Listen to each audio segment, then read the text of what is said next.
huge credit to the players. They showed tremendous belief, and they'd say that's our third win in the last sort of 5 minutes this season. So hats off to the players. Well, we knew they'd come out strong, like they did last week. They're a really good side. They've some fabulous players. They're not just fabulous players. I think they play with a lot of heart as well, and you can see that today. So they have a bit of both. They're very similar to ourselves. I think they play a very good game, and they play it with heart, and they're a really good side. And we'd no doubt about today how tough it was going to be. And so I wish it wouldn't have been as tight as that, but I'm delighted to get the win. If you looked at the first half there, we didn't give them many opportunities down in our half, and I thought we defended well and we played. It wasn't a great spectacle, for certain times in the first half, but we ground out, and at the end of the day, the result will stand. Well, we found it hard to get territory and found it hard to get our hands on the ball. I don't know how many lineouts we had in the second half. We didn't seem to have that many, and when we did have possession, we made a few little errors. The ball was so precious in the second half that we didn't want to be letting that happen. We needed to hold on to the ball, make them defend a little bit like they were doing to us, and unfortunately we didn't do that. Yeah, look, a little bit of poor kicking, from us, and we just couldn't get our hands on the ball.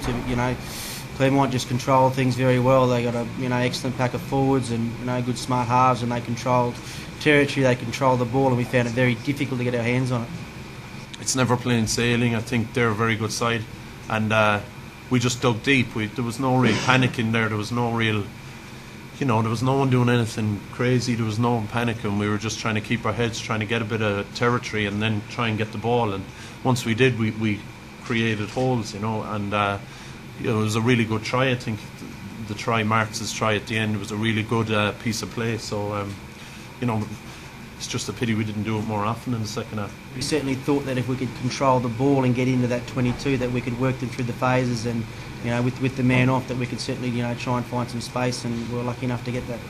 I mean, very often a drop goal situation just arises from getting over the gain line. You start worrying about putting your out half back into the pocket. You stop playing. We just really wanted to get over the gain line, put them under pressure. And I mean, all the kicking options, all the running options come from getting over the gain line. And once we did that, that's when the opportunity for the try came. I think Wally carried, Niall Ronan carried, a few of us carried, got over the gain line, a few quick rucks, went down the short side twice, and it was a really good try. Look, I think it epitomises everything that Munster has achieved over its history of playing. And you look back at today's game, you look back at the Montauban game, you look at Connect League 2 weeks ago. It certainly shows what a tremendous belief, and what the players, how hard they work. They live it, they train it, and they certainly displayed it. This season anyway, and we hope that's the end of those close shaves. It was a good win. I mean, I remember, being here when behind against Saracens, and Woody coming back with a minute or two to go to score the winner, and it's never going to be up and up, up and up, up and up. It's going to be up and down. You got to keep your head up and stay positive, and that's what we did out there.